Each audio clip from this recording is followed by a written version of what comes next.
So now we're going to look at creating objectives or targets for students through the Manage School link. So we click this to log in as the teacher, as we've done in previous videos. We can see we've now got a student enrolled, so we could reset the student's PIN if they forget it. They'll need to contact you to let you know that they've forgotten. You can then reset the PIN for them, tell them the new PIN, and then they can log in and change it if they wish. You can also delete that student if it's someone you don't recognise or they've left. And now onto the objectives. This takes you into the student's progress report. You can see all of the progress to date on the various exercises, which I'm clicking through at the top, as well as the year training exercises. So back to the focus for this video, which is the objectives. You can see at the top the student's name and the school and the edit objectives button. Click on that.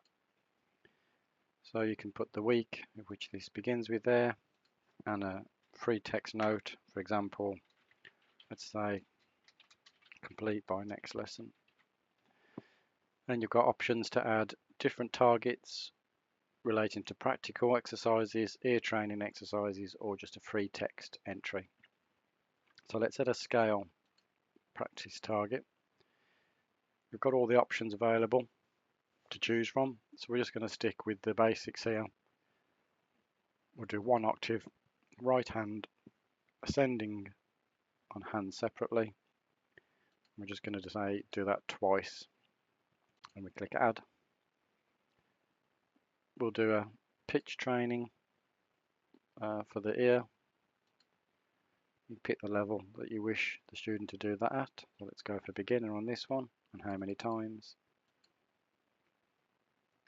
If you make a mistake, you can use the red X to remove the target, and you do have the option to undo that if you remove the wrong one. And then you simply save the targets. You can now see the updated targets for that student and the back to roster button on the top left of the screen. We're going to come out of the school management screen and log in as a student now to see what they see. Let's enter the student name, followed by the student PIN. Now the student, once they're logged in, they can do the various practice exercises they choose, or if they click on the progress report, they can see the targets with a go button at the end. Clicking on the go button will take them to the exercise, so let's do so. So we've got a C major scale. As you can see, it's pre-configured to the way the target was set up by the teacher, so it's ready to go. So let's just try playing that.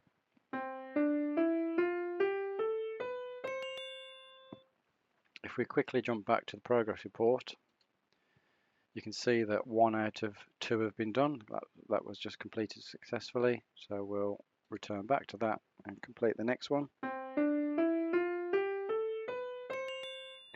So having completed that, that now completes the target. So you can either continue to practice or view your objectives. And let's try the pitches for beginner. So the student now goes to this and they can choose which note they think that was. There we go. We've completed the 2 exercises there. Back to view objectives, and we can see everything has been completed.